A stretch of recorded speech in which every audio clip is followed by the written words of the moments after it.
Bonjour, bienvenue à tous et à tous dans ce webinaire qui consiste pour entreprendre dans la circular economy. Donc, il est organisé par BGE. Pour ceux qui ne nous connaissent pas, nous sommes une association à but non lucratif qui accompagne des entrepreneurs dans leur projet pour qu'ils réussissent à créer une entreprise qui soit florissante. Et aujourd'hui, nous avons la chance d'accueillir Andrea Abou de Eli et Olivia Gave de Il Senior. Je vais les laisser se présenter. Andrea, pour commencer. Bonjour Claire, merci beaucoup, très heureux d'être parmi vous aujourd'hui. Donc je suis Andrea Abou, cofondateur d'Eli, e2l2i.net, qui est une jeune start-up de la Silver Economy, donc, et qui appartient au champ de l'économie sociale et solidaire, et qui sera déployée complètement très prochainement d'ici quelques semaines. Eli, en quelques mots, c'est une application web qui accompagne les seniors de manière personnalisée avec simplicité à trouver des activités adaptées afin de rester en forme, avec un mot central, celui de la prévention. Tout simplement pour rester en forme, préserver son autonomie tout en s'amusant, lutter contre l'isolement et puis favoriser le maintien à domicile. Un dernier mot très rapide pour vous donner une vision globale, une partie gratuite à Paris qui va venir diffuser les offres pertinentes de nos partenaires du vieillissement actif et une partie payante qui s'adresse au plus grand nombre, qui propose des ateliers collectifs, digitaux et interactifs. Pour vous donner 2-3 exemples très rapidement, de la danse, de l'écriture, de la cuisine, de l'activité physique adaptée, etc. Merci Andrea. Olivia ? Bonjour, Olivia Geff, infirmière libérale, 37 ans. J'habite dans le Doubs et j'ai voulu construire un habitat partagé sur notre commune pour accueillir nos seniors encore autonomes ou en perte d'autonomie à partir de 60 ans et principalement originaires du secteur. On accepte toute demande. Je suis en phase finale de construction et j'espère ouvrir le 28 mars. C'est très bientôt. Merci Olivia. Donc je vais poser des questions à nos invités. Si vous, de votre côté, vous avez envie de poser des questions, vous avez un onglet dédié en bas à droite de votre écran. N'hésitez pas à y inscrire vos questions et à lire les questions des autres parce que vous avez la possibilité, avec une petite flèche, de voter pour les questions qui vous semblent pertinentes. Et à la fin du webinaire, on prendra les questions avec le plus de votes pour y répondre. Voilà, donc on va pouvoir commencer. Hop.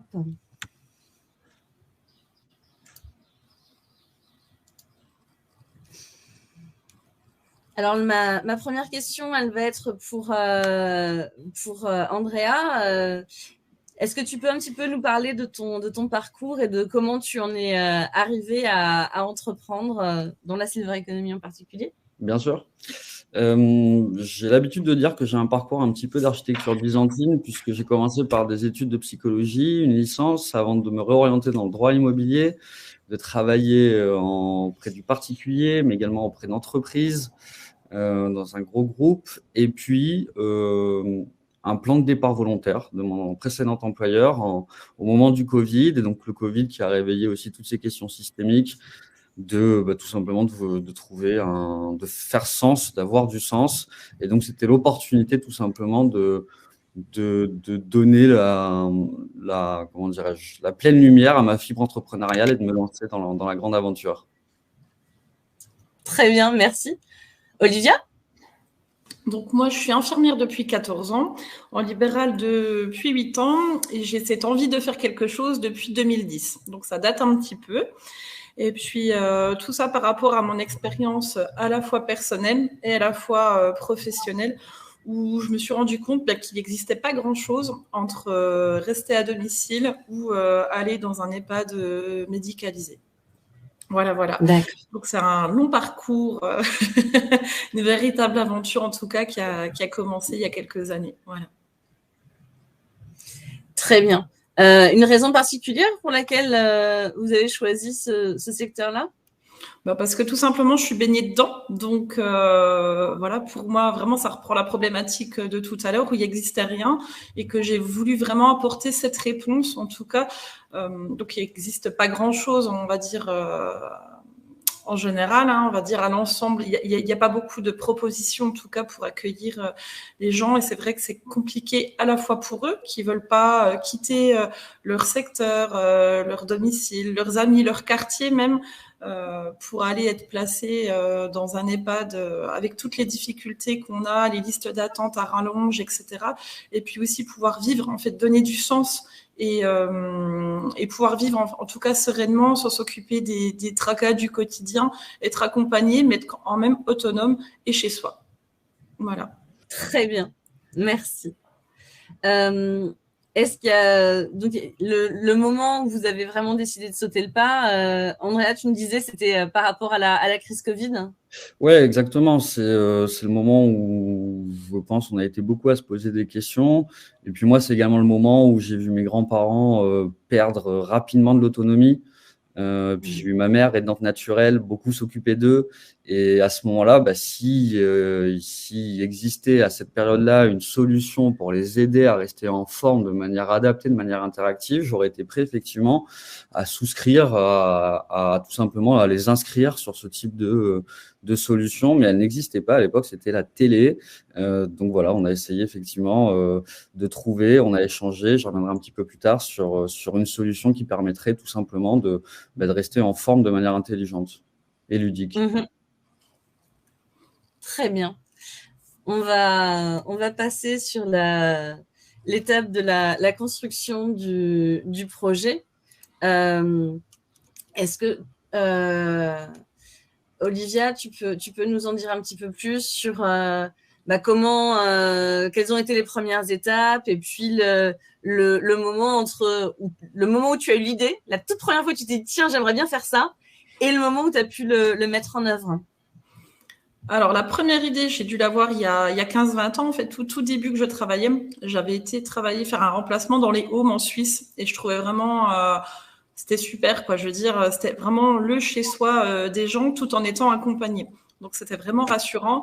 J'ai dit pourquoi pas. Et en fait, après, je me suis rendu compte qu'en France, il n'existait pas forcément de choses, en fait, ainsi. Et puis en 2010, il y a une résidence qui s'est construite, je ne sais pas si je peux la citer, c'est à Gély, à Clerval. Je passais tous les jours devant et je trouvais que c'était vraiment chouette parce que c'était à côté de la crèche, à côté de l'école. Et je me suis dit pourquoi pas. Donc c'est vraiment en 2009-2010 que je me suis lancée là-dedans. Donc, en tout cas, en allant prospecter un petit peu partout en France lors de certains déplacements, ce qui se passait, en faisant beaucoup de recherches dans les autres pays, ou enfin, voilà, tout ce qui pouvait exister. Et puis, donc, c'est vraiment un projet qui a été réfléchi, qui a été construit. J'ai monté mon propre cahier des charges avec ce que je voulais, ce que je ne voulais pas, ce qui fonctionnait moins. Et puis petit à petit, voilà, on est arrivé en 2019, 2020, et puis après, on était sur les questions de financement, de comment je mène à bien ce projet. Et puis, c'est là que j'ai rencontré BGE, mais j'en parlerai un petit peu plus tard, voilà. Mais c'est vraiment parti, voilà, j'ai vraiment en tout cas essayé de synthétiser tout ce que je pouvais, et ça a été vraiment une véritable aventure. Merci Olivia. Andrea? Plusieurs mois aussi, ça part effectivement d'une graine qui germe, ça part de rencontres, que ce soit toutes les différentes parties prenantes de l'écosystème et du projet, du directeur de l'EHPAD, aux aides-soignantes et puis surtout aux bénéficiaires. Donc l'idée, c'était véritablement de pouvoir affiner les questions, pouvoir affiner la solution, les croquis. Les partenaires. Donc, c'est véritablement des échanges.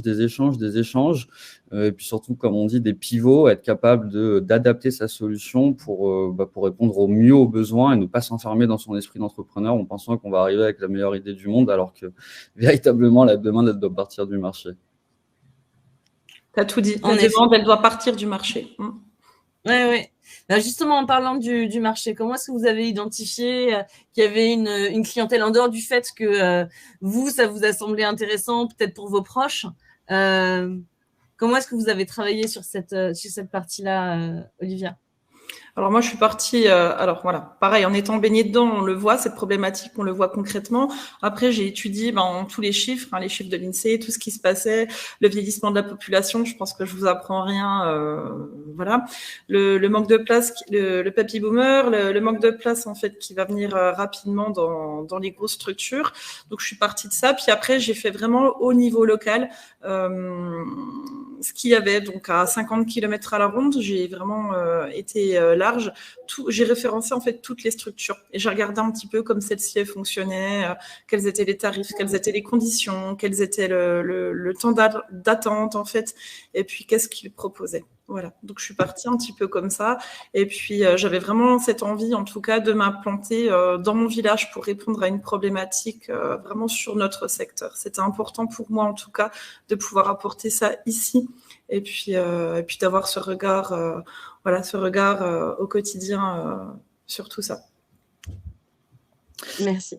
Effectivement, Olivia le disait, les chiffres parlent d'eux-mêmes aujourd'hui. C'est pour les résumer rapidement, c'est une personne sur 4 qui a plus de 60 ans en France. Ça va passer à une personne sur 3 d'ici quelques années.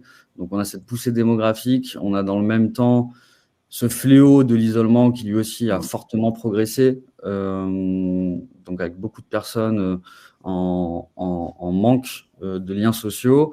Et puis, dans le même temps, nous concernant, on a ce focus sur la prévention. J'aime bien emprunter les mots, notamment ceux de notre ministre de la Prévention, qui résume tout ça de manière assez simple. C'est 1 euro aujourd'hui d'injecter dans la prévention, c'est 2 euros d'économiser demain. Donc, quand on regarde les recommandations pour l'activité physique et sportive de l'OMS, quand on regarde que bien manger, ça peut éviter là aussi d'avoir des problèmes. Voilà, quand on mêle tout ça, ça nous amène aux besoins que nous avons identifiés, auxquels nous répondons. Il y a vraiment diverses problématiques. On peut parler des chutes, on peut parler de la solitude, on peut parler.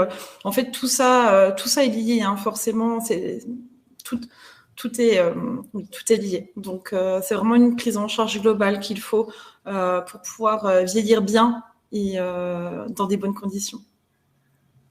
Très bien. Olivia, comment est-ce que tu as connu BGE? Comment ça s'est passé ton accompagnement? Alors, une fois que j'avais tout terminé, dans ma petite tête que c'était clair, j'ai été voir les élus de mon village pour savoir s'il y avait un projet de la collectivité. Savoir où ça en était, est-ce qu'ils avaient envie de faire quelque chose. La réponse étant négative, le maire de mon village m'a envoyé vers le bus de la création, en fait, de BGE. Et voilà, le parcours était lancé. Donc, BGE a été vraiment super, très accompagnant, un petit peu rude au départ, je tiens à le dire, parce qu'il m'a bien remis dans la réalité en fait des choses, parce qu'on a notre petite idée, on est fin fou, on a envie d'avancer, on a envie de faire quelque chose, mais BGE en fait nous confronte vraiment à cette réalité du monde de l'entreprise, les réalités économiques qu'il ne faut pas négliger. Alors moi je suis sur un projet à plus de 2 millions. C'était il y a la construction et puis il y a tout après le fonctionnement. Donc je n'ai aucune étude là-dedans, comme je l'ai dit tout à l'heure, je suis vraiment infirmière de formation. Ils m'ont vraiment accompagnée gentiment, progressivement en tout cas, depuis les étapes du départ, comment mener un vrai projet. Et ça, vraiment, je les remercie parce que ça a été plus que formateur. J'en serais pas là aujourd'hui, je pense, si j'aurais pas croisé leur chemin. Ils ont vraiment été positifs et dans la concrétisation des choses. Voilà. Ils m'ont vraiment aidé. C'est nous qui travaillons, mais ils nous apportent les outils et les réponses. En tout cas, il y a beaucoup de remises en question. Le projet n'était pas exactement celui-là au départ. Je voulais quelque chose de plus petit. Alors là, on est sur 18 logements individuels. J'étais partie sur du 10-12 logements. Et c'était vraiment important pour moi pour avoir ce regard familial. Sauf que financièrement, ça ne marchait pas. Donc tout ça, et en fait, il nous aide à trouver les pistes et à calculer tout ça. Voilà. Merci Olivia. Même question, Andrea. Écoute, Claire, de mon côté, c'était, sauf faire de ma part, Pôle emploi qui m'a orienté au début vers la BGE à Deal. Et je remercie, je ne sais pas si elle est dans l'audience, Elena Dutoit, qui a été incroyable dans son accompagnement via le dispositif Entrepreneur Leader, j'espère ne pas me tromper sur le nom. C'est effectivement, c'est les bons réflexes dès le départ. On arrive tout feu, tout flamme, on a envie de tout faire, mais c'est prendre le temps de poser les choses, d'avoir les bons réflexes d'un point de vue méthodo, d'être orienté vers les bons guichets.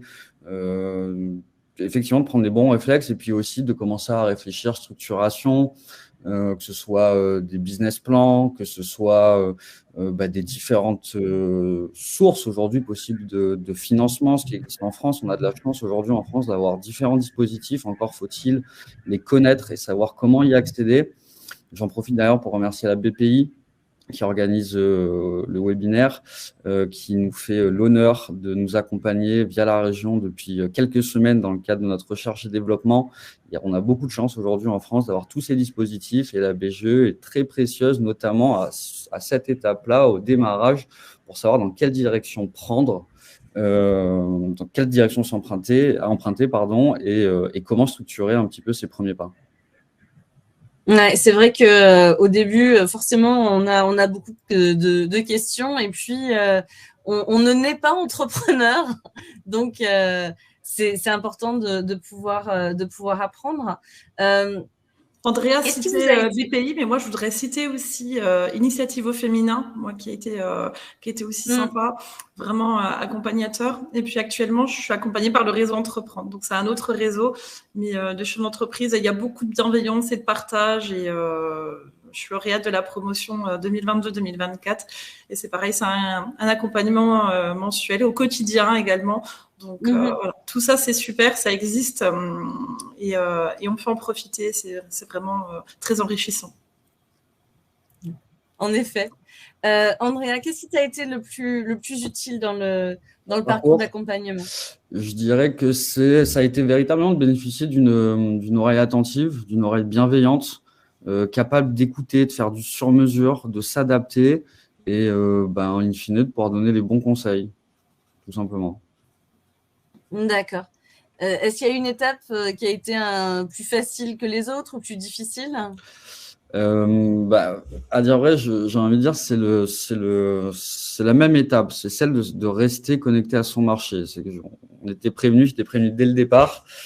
C'est important, mais finalement, on a vite fait de s'enfermer dans des études de marché, dans des benchmarks, dans des appels à projets. J'imagine que c'est plus rassurant. Il y a une sorte de peur tacite qui se crée d'aller se confronter à son marché, de voir que finalement, les choses qu'on développe jour après jour n'ont pas du tout l'accueil auquel on s'attendait. Et en même temps, c'est le plus simple aussi quand on y retourne parce qu'on est bien reçu. Peut-être même un petit peu plus dans la silver economy. Les personnes âgées aiment prendre le temps pour dire ce qui va pas. Elles sont toujours contentes d'être écoutées. Donc, j'ai encore pris la semaine dernière, j'ai encore été reçu avec des chocolats par une de nos participantes qui était très heureuse de pouvoir faire ses retours. Donc c'est le plus compliqué, c'est le plus simple, c'est véritablement de rester connecté à son marché. Et pour toi, Olivia, qu'est-ce qui t'a été le plus utile dans le parcours? J'ai envie de dire un petit peu tout, autant l'accompagnement par mon accompagnateur Bertrand God du BGE Belfort, que par tous les petits ateliers dont j'ai pu bénéficier, que ce soit sur les aides, que ce soit sur monter un prévisionnel, etc. Et ça fonctionne par petits groupes. Il y a beaucoup d'échanges aussi entre nous, beaucoup de partage d'idées. J'étais avec des autres personnes qui avaient des projets complètement différents, que ce soit un institut de beauté, une épicerie solidaire ou des choses comme ça. Et en fait, on se rend compte qu'on est tous confrontés aux mêmes problématiques quelque part. Et ces échanges sont vraiment très, très formateurs, à tout point. Voilà. Donc, j'en ai retiré beaucoup de positifs. Très bien. Est-ce qu'il y a une étape qui t'a semblé plus facile ou plus difficile, au contraire? Non, tout a été difficile. Ouais, c'est pas simple. Non, c'est pas simple. Il faut s'accrocher. Ils sont vraiment là, en tout cas, comme personne ressource. Donc, faut persévérer. Il faut croire en soi. Il faut croire en ses rêves. Et puis, il faut travailler. Ça, il n'y a pas de mystère. Il faut travailler. C'est des heures, des nuits entières. Voilà. Mais ça vaut le coup. On a quelques questions qui sont pile sur la structuration du projet. Je propose d'y répondre tout de suite parce que ça correspond ça correspond bien. On a une question sur laquelle on a eu beaucoup de votes, la question de Mehdi qui demande est-ce que vous avez eu besoin de gros apports personnels pour vous lancer? Je réponds, Andrea? Vas-y. Oui, vas-y. Alors, oui, moi, la banque me demandait minimum 400 000 euros d'apport. Donc, ce qui était en fait la partie financière a été vraiment la plus compliquée. Il faut répondre aussi à la question d'après. Comme je dis, on a notre petit projet, on sait où on va, on le budgétise et après, on va avec notre petit prévisionnel voir les banques. Et là, c'est un petit peu la douche froide parce que toutes celles sollicitées, même celles partenaires, on va dire, entre guillemets, du BGE, mais qui soutiennent en tout cas les projets locaux comme ça, me demandaient au moins 400 000 euros d'apport. Chose que personne n'a, c'est compliqué. Et j'étais vraiment, là, ça a été vraiment une période très difficile parce que je ne comprenais pas. Alors, tout le monde soutenait mon projet, tout le monde me disait que c'était magnifique, que c'était génial, mais concrètement, il n'y avait rien. Donc, c'est là aussi où il faut s'accrocher. J'ai eu la chance de faire des belles rencontres, encore grâce à des élus du secteur qui m'ont orienté vers certains chefs d'entreprise, à la Chambre du commerce et de l'industrie, à des petites... voilà, en fait, à chaque fois, c'est des opportunités, c'est des relations, c'est des contacts. Et puis finalement, ça n'a pas été 400 000 euros, ça a été 280 000 euros. Donc certes, ça fait encore une somme, mais ça a été quand même plus facile à obtenir. Mais il faut vraiment savoir s'entourer. Moi, au départ, c'est ce que j'expliquais en préliminaire à ce webinaire à Claire, ça a été compliqué parce que pour moi, l'argent, c'est le nerf de la guerre. Sans argent, tu fais rien. Et c'était vraiment le projet, je le maturais depuis plus de 10 ans, mais je ne voulais pas en parler parce que tant que le financement n'était pas là, voilà, il n'y avait rien de concret en fait. Tant que vous n'avez pas le financement, vous avez beau avoir les meilleures idées, comme disait Andrea tout à l'heure, on ne fait rien.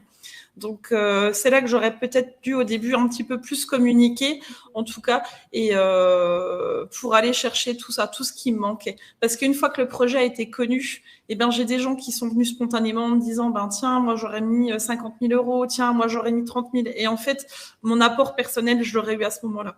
Donc, avec toutes des conventions, etc., des choses à écrire derrière. Mais c'est vrai que ça aurait été plus facile. Donc...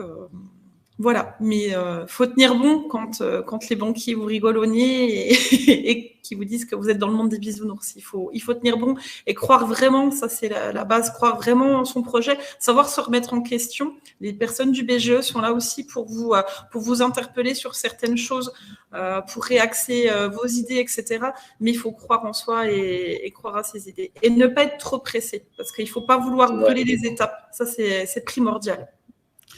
Je plus sois, si je veux dire. Effectivement, le gros, en termes d'apport, tout dépend de la typologie du projet, que ce soit de l'immobilier, que ce soit de la tech. Nous, chez nous, on parle d'autres montants. On peut ruser aujourd'hui avec tous les outils qu'on appelle no-code, c'est-à-dire éviter d'engager des frais dans le développement pour pouvoir créer des outils assez simples aujourd'hui. Dans le marketing, c'est pareil.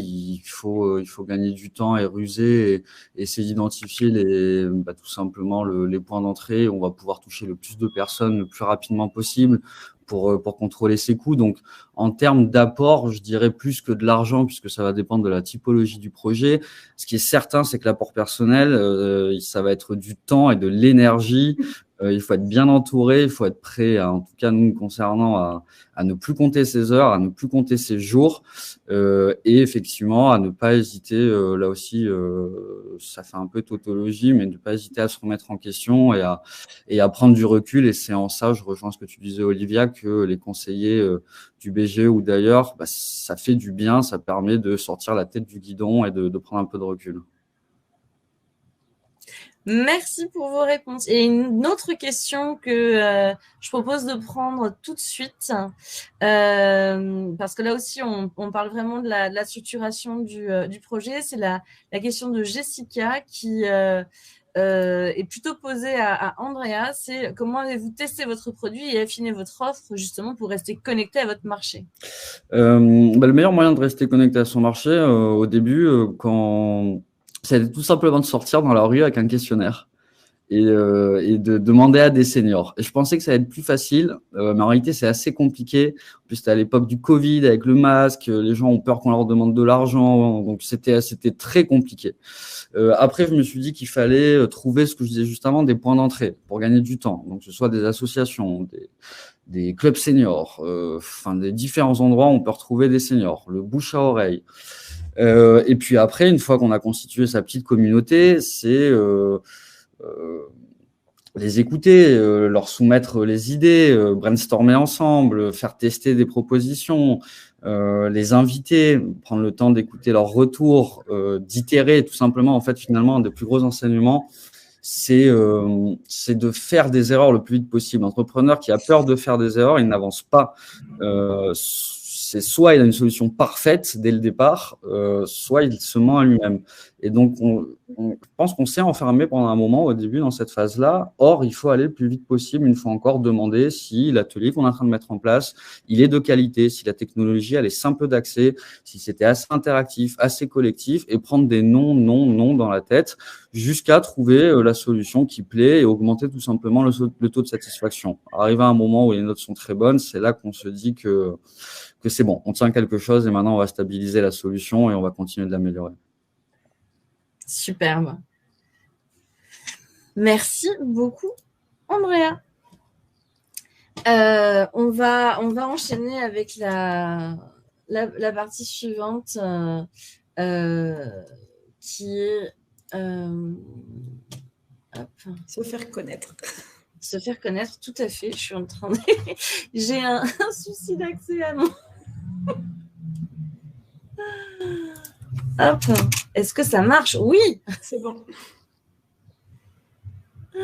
Donc, est-ce que vous avez une stratégie pour vous démarquer de la concurrence, pour vous démarquer des choses qui existaient? Je vois que Andrea hoche la tête. Je te donne la parole tout de suite. C'est extrêmement important, les études de marché. On a pris beaucoup de temps. On a enfoncé des portes. Moi, je considère que c'est sain de communiquer avec sa concurrence. Alors, parfois, on nous dit, bah non, je suis en train de développer un produit trop similaire, je préfère pas en parler. Dans ce cas-là, c'est OK. Mais l'idée, c'est de travailler en intelligence, avec l'offre existante, de compléter le maillage territorial quand c'est possible de le faire. Et c'est dans l'intérêt de tous d'arriver à proposer, à compléter ce maillage et à créer une offre qui soit différenciante pour tout simplement qu'on travaille tous avec intelligence. Donc oui, étudier, communiquer, échanger, pas seulement avec le marché, mais avec ses pairs également, et identifier tout simplement au bout d'un moment les trous dans la raquette. Et ça, je pense, à ce moment-là qu'il faut arriver à quelque chose de différenciant. D'accord. Olivia? La même chose qu'Andrea. Alors moi, j'estime qu'il n'y a pas de vraie concurrence parce que j'estime que mon projet tel que je l'ai construit, mais il n'existe pas en tout cas sur notre secteur. Il y a d'autres formes, qui y ressemblent, qui peuvent s'y associer. Mais pareil, on se complète en tout cas, chacun apportant des choses différentes. Il y a de l'hébergement sans activité, sans cuisinier. Il y a des choses, il y a des choses qui existent mais qui sont pas exactement la même chose. Et puis, moi, je fais partie d'un collectif aussi qui s'appelle 150 000 pour 2030. Et puis, en fait, qui regroupe des porteurs de projets comme moi.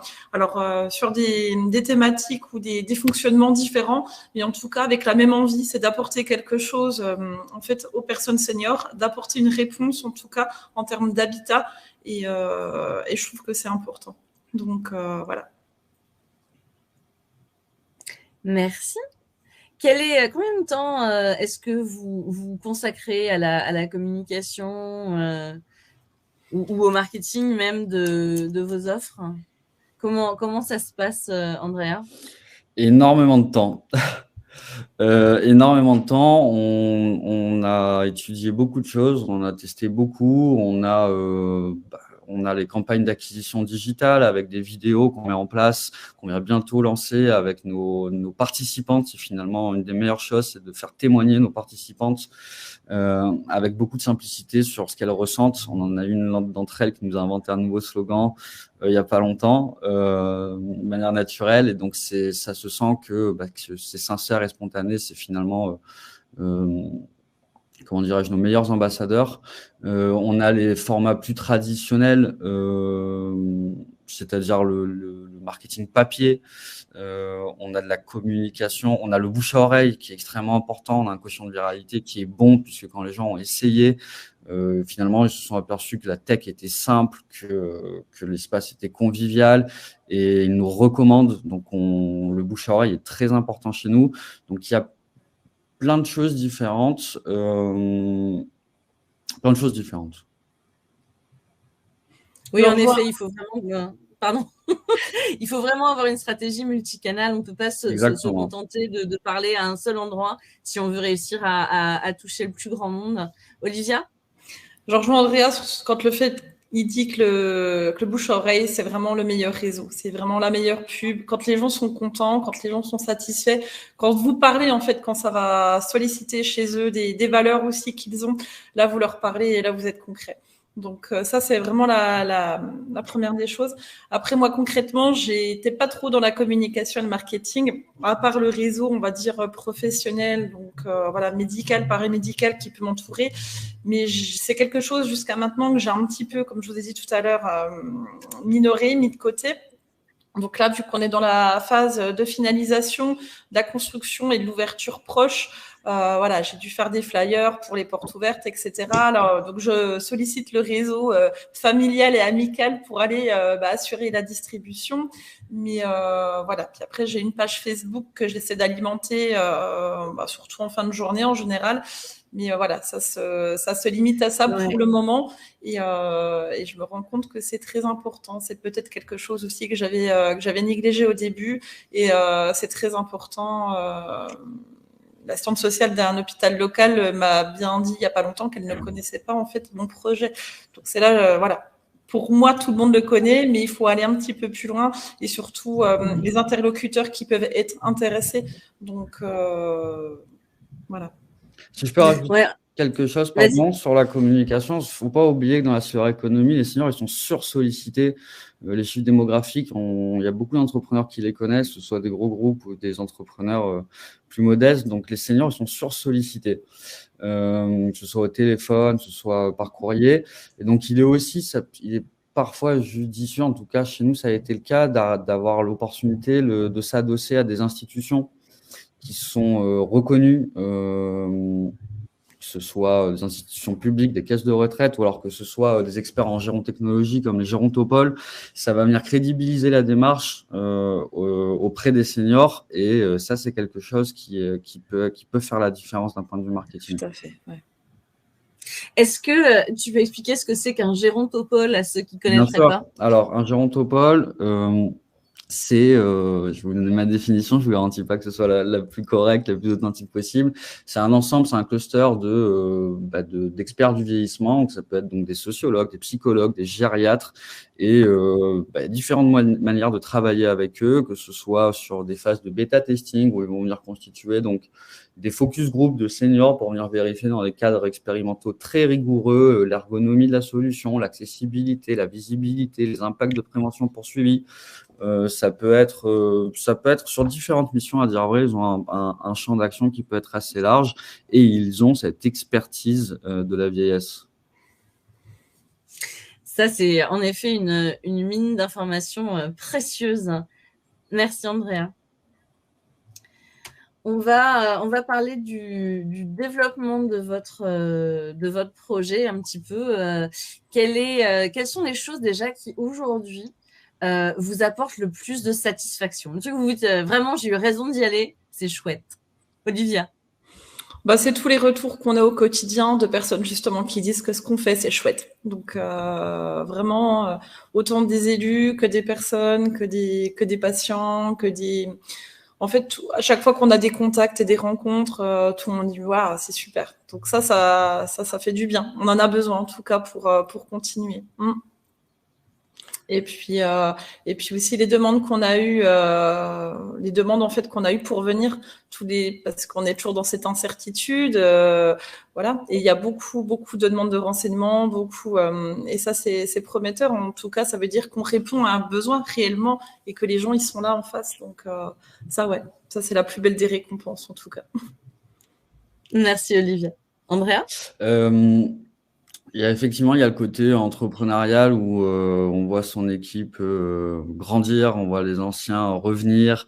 Donc, il y a tout ce côté-là, management, qui est très épanouissant, je trouve. Et ça peut-être vous paraître fleur bleue ce que je vais dire, mais moi, une des choses qui me fait le plus plaisir, c'est quand je vois une de nos participantes se connecter avant moi à l'ouverture des salons virtuels, qui attend son rendez-vous. Là, je me dis, OK, là, on fait sens. Là, on s'est inscrit dans le quotidien de ces personnes-là qui attendent leur rendez-vous plutôt que d'attendre leur émission télé. Elles attendent ce moment d'échange où elles vont pouvoir discuter, changer des recettes de cuisine.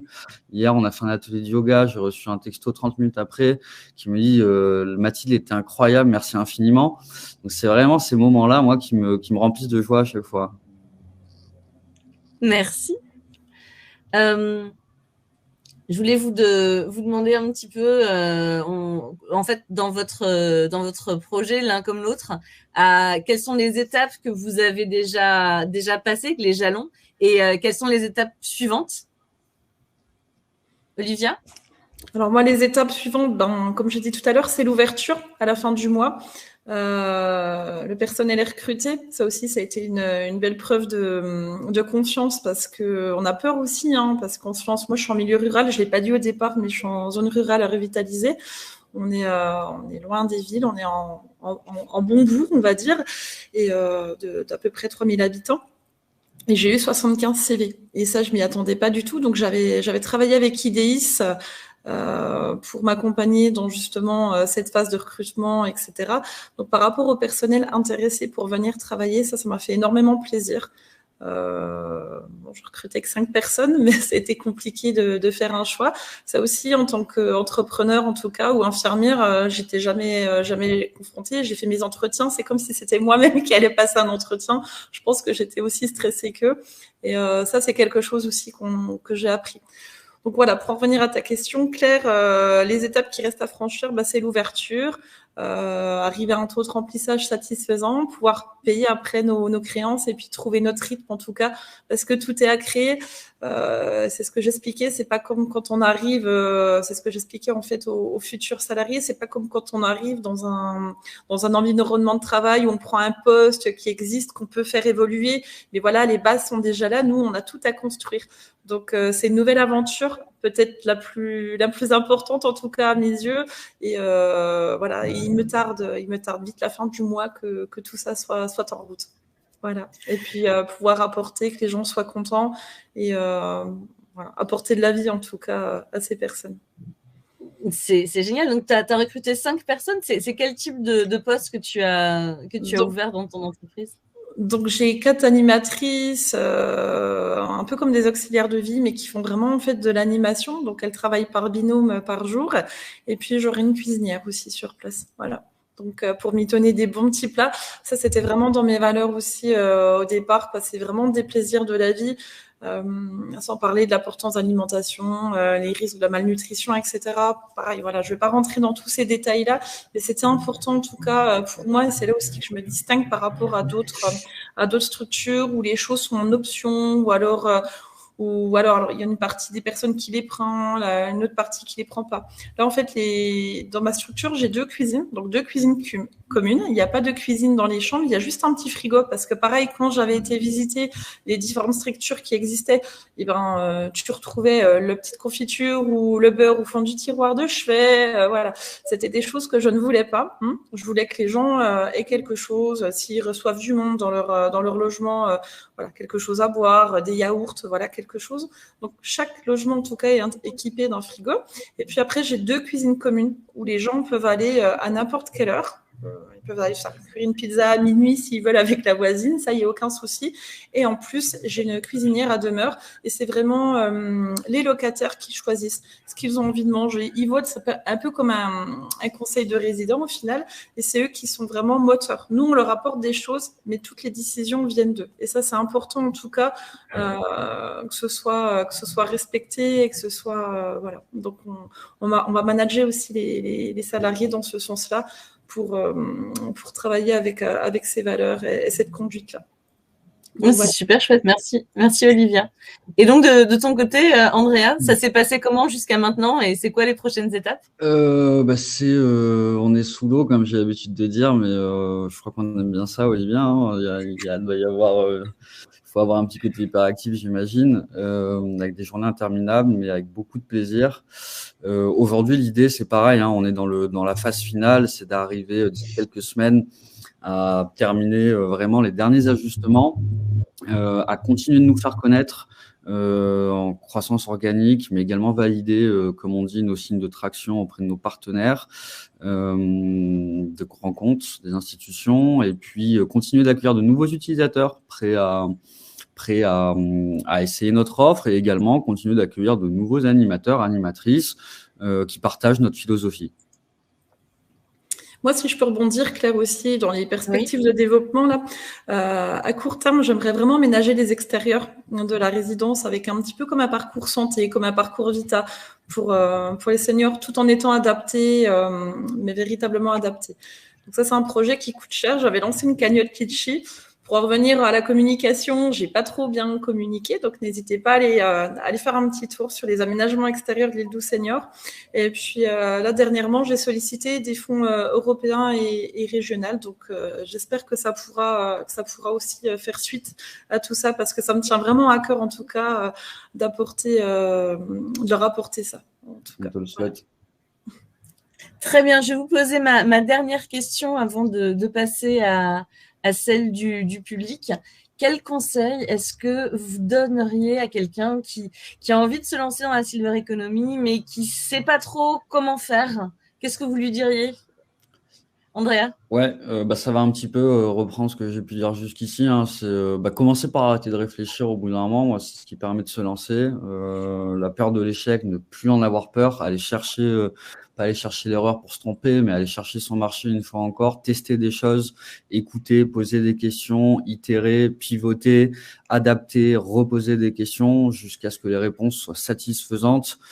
Échanger avec les partenaires, étudier le marché, s'adosser aujourd'hui sur des réseaux, que ce soit le BGE, que ce soit Silver Valley, que ce soit la région. Aujourd'hui, il y a beaucoup de sources différentes d'informations, et puis identifier les trous dans la raquette et y apporter une solution satisfaisante. Très bien, c'est beaucoup de conseils. Il a tout dit. On voit que il y a vraiment beaucoup de choses beaucoup de questions à se poser, beaucoup de réponses à trouver si on veut lancer un projet entrepreneurial. Merci beaucoup pour toutes ces réponses. On va passer aux questions. Alors, on a deux questions. Les deux questions qui ont le plus de votes, c'est deux questions pour Olivia, qui sont en lien toutes les deux. Donc, je vais les poser ensemble. La première, c'est comment est-ce que tu as trouvé le foncier pour ton projet? Et la deuxième, c'est, je la retrouve plus, je l'avais sous les yeux à l'instant. Mince, je l'ai perdue. Voilà, c'était celle-ci, la question d'Émilie qui disait, en lien avec la question de Caroline sur le foncier, qui finance quoi sur les 2 millions d'euros? Quel est le modèle économique pour la suite, une fois que les locataires seront dans le logement? Très bonne question, qui ont été à l'époque source de gros questionnements également. En fait, à la base, l'idée était de monter une SCI pour le foncier, et puis après de monter une SARL pour le fonctionnement, et la SARL versant un loyer à la SCI. Ça n'a pas été retenu, même si ça aurait été, je pense, actuellement la meilleure des solutions pour aller chercher des financements à la région, aux EPI, donc les communautés de communes, etc. Donc, en fait, j'ai fait le montage entièrement en SARL du foncier et du fonctionnement. Donc, voilà, je tiens vraiment à préciser que c'était pour pouvoir… en fait, les subventions ne peuvent pas être données à une SCI. Donc, c'est pour ça vraiment que j'ai fait le choix de monter le projet en SARL. C'était un petit peu compliqué, voilà, entre comptables, banquiers, etc. Mais on en est là aujourd'hui. Et puis, ça a été uniquement du prêt, hein, principalement du prêt. Au Crédit Agricole, d'ailleurs, que je remercie vraiment encore une fois parce que, sincèrement, ça a été vraiment la seule banque qui a répondu, en tout cas, pour mon projet. Donc, même si les autres avaient vraiment un discours positif, voilà, il n'y a pas eu de suite derrière. Et puis, une fois que les locataires seront dedans, en fait, donc le loyer à 2 400 €. Donc, TTC, tout inclus. Et puis, donc les gens, en fait, ne repayent rien à côté. Ça veut dire que là-dedans, il y a le loyer, je loue ça comme un meublé, avec du service, donc comme la restauration, le blanchissage, voilà, toutes les activités. Et c'est des vraies activités, c'est pas juste du coloriage ou du loto. Et c'est là vraiment que je me démarque avec des intervenants qui vont pouvoir venir bénévolement ou alors que je rémunérerai, je vais y arriver, que je payerai. Ça peut être de l'art floral, ça peut être des systèmes qu'Andrea, il est un petit peu loin de nous, mais et il n'exporte pas encore dans le Doubs, mais voilà, ça va être chouette. J'ai vraiment plein d'idées, j'en foisonne. Les personnes que j'ai recrutées également. Donc voilà, je ne sais pas si j'ai répondu à votre question, mais voilà. Puis après, je crois bien. Subvention, hein, ça c'est important. Il faut aller chercher tout ce qu'on peut aller chercher. Donc j'ai Urban Investissement qui est sur Montbéliard qui m'a aussi donné 2 fois 9 000 €. J'ai le réseau Entreprendre qui m'accompagne, qui me fait du prêt d'honneur également à hauteur de 30 000 €. Ils sollicitent aussi BPI via leur structure. Donc voilà, il faut aller chercher en fait tout ce qu'on peut chercher et c'est important. Ouais. J'ai une question de Christophe qui dit quelle est l'ordre de grandeur de votre chiffre d'affaires? Arrivez-vous à vous payer pour assurer la pérennité du projet? Je pense que c'est peut-être un petit peu tôt parce qu'on est vraiment très en amont de la phase de création. Est-ce qu'il y a des choses que vous voulez ajouter à ce sujet-là? Alors moi, je veux juste te répondre que je continue mon activité d'infirmière libérale. Alors à côté, parce que c'est vraiment quelque chose qui me porte aussi. J'adore ce que je fais. Donc là, pour les premiers mois de lancement, je vais un petit peu lever le pied. Voilà. Mais après, en tout cas, je continue mon activité d'infirmière libérale. Ce qui est aussi différent par rapport à une autre entreprise, c'est que je ne cherche pas forcément à faire, à gagner des millions sur mon projet. Je veux que mon projet s'autofinance, que j'ai de la liquidité en tout cas, voilà, pour réinvestir, pour payer des aménagements pour les gens, en tout cas pour proposer des activités peut-être un petit peu plus hors du commun. Mais voilà, un jour en tout cas, le foncier, le bâtiment sera à moi quand il sera payé, quand le prêt sera payé. Mais voilà. Alors, à la différence de peut-être d'autres entreprises qui travaillent vraiment pour faire des sous. Très bien. On a une autre question de Jana pour Olivia qui demandait donc les réseaux en plus de BGE qui t'ont accompagné. Tu as parlé de Initiative Féminin, là tu as reparlé du réseau Entreprendre. Est-ce qu'il y avait d'autres accompagnants autour de toi? Il y avait le réseau Initiative Franche-Comté en tout cas, donc pour moi. Il y avait BGE, ça c'est sûr, réseau Entreprendre. Après, j'ai vu tellement de monde. Voilà, ça peut être la Chambre du commerce et de l'industrie, ça peut être les gens de la CARSAP, les gens de BPI, les gens de l'économie sociale et solidaire. Il y a vraiment, en fait, vraiment c'est important. Il faut vraiment voir large pour toutes les associations, en tout cas toutes les structures publiques ou non qui existent. Voilà. Très bien, merci Olivia. On a une autre question de Mehdi qui dit est-ce que vous aviez des prérequis à l'entrepreneuriat? Est-ce que vous vous êtes formé? Alors personnellement, aucun. Je suis un peu en autodidacte. Alors j'ai, en plus de mon diplôme d'infirmière, j'ai un DU de médecine et de soins d'urgence et j'ai une licence en fait métier de la santé et de l'environnement. J'avais passé à Strasbourg après mon diplôme. Je suis également infirmière sapeur-pompier à côté, donc ça n'a vraiment rien à voir avec l'entrepreneuriat. Mais j'adore toujours apprendre, j'adore vraiment me remettre en question. Voilà, quand je vous dis que c'est vraiment des heures et des heures, il y a eu beaucoup de nuits où je dormais que 2-3 heures parce que je bouquinais, parce que voilà, autant le code de la construction que manager une équipe. Voilà, je veux dire, c'est vraiment très vaste en tout cas le champ. Et en fait, on n'arrête jamais, on apprend tous les jours. On apprend vraiment aussi de ses pairs et c'est important d'avoir ce réseau autour de nous parce que c'est vraiment un regard différent. Et quand je vous disais que les problématiques étaient les mêmes pour tout le monde, c'est véritablement le cas à un moment donné dans notre parcours et c'est important. Après, j'aimerais repasser d'autres choses, mais voilà, j'en parle pas pour le moment. Ce sera à l'ouverture en tout cas, puis quand j'aurai un petit peu plus de temps, parce que là, c'est vrai que la construction m'a pris énormément de temps. Andrea ? Ouais, je rejoins ce que tu disais, Olivia. Il faut se former en permanence. On va retrouver des sujets communs, que ce soit le marketing, que ce soit le management, que ce soit l'aspect commercial, l'aspect administratif. C'est clairement pas mon préféré, mais il faut savoir effectivement être à l'aise sur tous ces sujets et surtout s'entourer, à mon sens, des bonnes personnes après, être capable de dialoguer avec elles. Nous, on a la chance à Paris d'avoir été incubé, donc un incubateur, pour ceux qui ne savent pas ce que c'est, ça peut tout et rien dire à la fois. C'est un endroit qui accueille des start-upers. Il y en a certains qui proposent de l'accompagnement pédagogique, d'autres financiers, donc ça peut être différentes choses. On a eu la chance d'être accueillis chez Pulse du groupe SOS pendant 6 mois sur tout ce qui est démarche, enfin identifier les acteurs de l'économie sociale et solidaire, notamment construction, les premiers réflexes entrepreneuriaux comme business plan, etc. Puis aujourd'hui, on a la chance, vous voyez le logo derrière moi, d'être à l'Escalator, donc un autre incubateur à Levallois-Perret. Et ça, en plus de toute la documentation sur Internet, des vidéos YouTube, des podcasts d'entrepreneurs, c'est ce qu'il faut suivre, c'est ce qu'il faut faire, je pense, en plus de tout le business, de toutes les tâches qu'on a à battre, tout simplement pour rester comment dirais-je, à jour par rapport à la réglementation, par rapport au marketing, etc.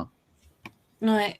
Nous, chez BGE, la formation et l'apport des compétences pour les entrepreneurs, c'est vraiment dans notre ADN et dans notre raison d'être, parce que on sait très bien que des gens qui veulent se lancer et qui ont des bonnes idées, il y en a plein, mais on n'a pas forcément les compétences au départ. Et comme le disait Olivia tout à l'heure, on vous fait travailler, c'est-à-dire qu'on va vous faire monter en compétences, on va vous mettre à disposition des outils, on va vous poser des questions de manière à ce que vous puissiez, dans votre projet entrepreneurial, prendre toutes les bonnes décisions, parce que finalement, c'est ça le cœur du métier d'entrepreneur, c'est décider. Et c'est prendre plein de décisions qui vont avoir des gros impacts sur la structure que vous êtes en train de vouloir monter. Et on veut vraiment réussir à vous donner toutes les billes pour que vous soyez, non seulement que vous soyez capable de monter votre structure, mais que après, s'il faut pivoter sur votre modèle économique, s'il y a des changements qui vont vous impacter, que vous ayez appris tout ce qu'il vous fallait pour que vous puissiez, sur le temps long, continuer à prendre les bonnes décisions. Donc, c'est aussi ça, à mon avis, le gros enjeu de la formation pour les entrepreneurs. Donc, je voulais répondre à une question, Mehdi, elle est importante. Pardon, Claire. Je l'ai vu qu'il y avait, même s'il n'y a pas eu beaucoup de votes, j'ai vu qu'Agnès avait posé une question pour financer les activités avec des intervenants. Allez-vous pouvoir bénéficier de l'AVP? Donc, c'est l'aide à la vie partagée. Donc, j'avais envie de répondre à cette question, puisque non, en fait, je ne peux pas bénéficier de l'AVP. Donc, j'ai sollicité en tout cas le département par rapport à ça. Donc, il y a des financeurs, en fait, et je ne suis pas passée en confédération des financeurs. Mon projet, en fait, ne rentrait pas dans le cahier des charges qu'ils avaient déterminé, notamment, en fait, pour bénéficier de l'aide à la vie partagée. Concrètement, en fait, vous faites un logement, vous proposez du logement, mais rien de plus dedans. Donc, ça veut dire pas forcément ni d'activité, ni de cuisine. En fait, les gens ont vraiment le libre choix. Alors, chez moi, ils ont le libre choix, mais la cuisine, en tout cas, comme je vous l'ai dit tout à l'heure, était important. Donc, j'aurais dû, en fait, ne pas inclure de cuisinier et en fait, juste proposer un logement PMR, tout simplement. Donc, c'était pas forcément en lien avec mes valeurs. J'ai quand même répondu à l'appel à projet. J'ai rencontré les gens, la direction de l'autonomie, qui m'ont expliqué pourquoi j'avais pas été retenue. Donc, voilà. C'est vrai que c'est beaucoup d'argent en moins. C'est des montants qui peuvent aller jusqu'à 100 000 € pendant 7 ans, conductibles. Ça veut dire que vous avez 700 000 € en fait pour payer vos animatrices en fait à la tête de cette vie partagée. Donc, je fonctionne en tout cas exactement pareil avec les mêmes critères. Voilà, c'est vraiment l'idée. Je parlais tout à l'heure de conseil de résidence. Ça s'appelle pas conseil de résident dans l'aide à la vie partagée, mais c'est exactement le même principe. Très bien, on va manquer un petit peu de temps. Je vais essayer de répondre encore à 2 questions très rapidement. Andrea, ça correspondait à quelque chose dont on avait parlé. Il y a quelqu'un qui se propose en tant qu'animateur d'atelier d'écriture. Est-ce que tu recrutes des animateurs pour ta plateforme Eli? Alors, avec grand plaisir pour échanger. On a une grille de lecture qui est très rigoureuse, notamment pour les activités physiques. On s'adresse uniquement aux professeurs d'activités physiques adaptées qui ont fait TAPS avec vieillissement handicap en 3e année pour assurer des conditions de sécurité optimales. Donc, on a vraiment au cas par cas selon nos activités des grilles qui sont rigoureuses et exigeantes, tout simplement pour assurer la meilleure expérience à nos bénéficiaires. En revanche, on sera très heureux de pouvoir étudier ça au cas par cas. Et pour commencer, pour ce faire, il suffit soit d'aller sur notre site, nous laisser un message, e2l2i.net, soit via LinkedIn aussi. N'hésitez pas, que ce soit pour nos professeurs aussi, je peux vous être utile sur une autre question. Je serais ravi de pouvoir échanger avec vous également. Ouais, je pense en effet que LinkedIn, ça peut être une bonne façon de peut-être vous mettre un petit mot si jamais il y a des questions qui sont importantes sur lesquelles on a malheureusement pas eu le temps de répondre ce matin. Je suis en train de regarder, il nous reste 5 minutes. Si je peux en choisir une autre. Justement, il y a quelqu'un qui demande pouvons-nous correspondre avec vous, Olivia et Andrea, après cette visio, donc éventuellement un petit mot sur LinkedIn, ça peut être bien. Alors moi, je suis un petit peu sous l'eau pour l'instant. Je reçois beaucoup de messages aussi. Je dis à tout le monde de revenir vers moi dans un mois. Des gens, j'ai des collectivités en fait, des personnes de ville en fait qui m'ont contacté. Et en plus, je maîtrise pas trop bien ce réseau. Je suis désolée. Pareil, hein, on en revient toujours aux mêmes problématiques. Et puis j'ai des particuliers aussi. Donc là, j'ai eu une kiné, j'ai eu 2 pharmaciennes, j'ai un particulier qui a hérité d'une maison qui voudrait avoir les infos. N'hésitez pas, attendez le 1er avril. Que je sois lancée. Voilà, j'ai d'autres problématiques, mais sincèrement, avec plaisir. Franchement, je répondrai à vos questions. Et voilà, il n'y a pas de souci. Très bien, merci beaucoup. J'ai la question de Guillaume qui me dit: Claire, est-ce que vous pourriez nous parler des parcours d'accompagnement de la BGE? Peut-on vous contacter par email pour en savoir plus? Alors, les parcours d'accompagnement de BGE sont tous sur mesure. On a 549 points d'accueil sur toute la France et les départements d'outre-mer. Donc, où que vous soyez, vous pouvez aller sur notre site, vous cliquez sur localiser ma BGE et vous regardez quelle est la structure la plus proche et vous pouvez prendre rendez-vous. L'idée, c'est vraiment d'avoir quelqu'un qui va voir avec vous justement de quoi vous avez besoin. Et vous allez vraiment avoir un parcours sur mesure. On n'a pas vraiment de parcours type chez nous. Donc voilà, n'hésitez pas à venir rencontrer les conseillers formateurs les plus proches déjà par téléphone dans un premier temps. On a une autre question de Wilfried qui nous dit: est-ce qu'on pourra revoir le live? Oui, vous allez avoir un replay qui va être disponible. Vous allez recevoir par email dès qu'on aura terminé. Donc, vous aurez un lien. Et puis, on le mettra aussi sur notre site. Et je vais aussi parler, tant qu'on y est, des autres webinaires talents que l'on a organisés sur le mois de février et même en janvier, on avait commencé. Donc, sur cet hiver, on a eu un webinaire sur ouvrir un commerce itinérant. On en a eu un qui parlait de entreprendre quand on a moins de 30 ans. Et l'avant-dernier, c'était faire le choix de la franchise. Donc, ceux-là, ils sont également tous disponibles en replay. Il nous reste encore un tout petit peu de temps, donc je vais en profiter pour pour aller chercher une question supplémentaire. Je suis en train de voir. Il y avait une question, voilà, pour Olivia. Est-ce que votre offre s'adresse aux personnes âgées autonomes ou est-ce que vous accueillez des personnes en perte d'autonomie ou avec des troubles cognitifs légers? Alors, je ne vais pas parler en GIR parce que ça ne va pas parler à tout le monde. C'est le groupe ISO Ressources qui va de 1 à 6. Mais je vais plutôt parler d'autonomie ou de perte d'autonomie. Les troubles cognitifs légers, oui, je peux les accueillir. Par contre, je ne prends pas des personnes atteintes de démence, style Alzheimer ou démence à corps de Lévy. En fait, alors je ne demande pas de certificat médical. Par contre, je fais vraiment confiance à la personne et à son entourage. Je veux juste que ce soit un choix, en tout cas, de la personne de venir chez nous. Ça, c'est vraiment primordial. C'est pas le choix des enfants, c'est pas le choix de la famille, c'est vraiment le choix de la personne qui vient visiter, qui choisit son logement. Voilà. Donc, pourquoi pas de troubles cognitifs majeurs, puisqu'on est vraiment une résidence ouverte. Et puis, je ne peux pas, en tout cas, prendre la responsabilité de quelqu'un qui pourrait être violent, soit envers lui-même, soit envers les autres, ou alors qui irait en faire des bêtises, se perdre, etc. Voilà. Donc, en effet, ça demande une structure et un personnel formé, médicalisé. Voilà. Tout à fait. Bon, eh ben, écoutez, il est 10h. Donc, merci à toutes et à tous de vous être connectés et d'avoir posé toutes ces questions.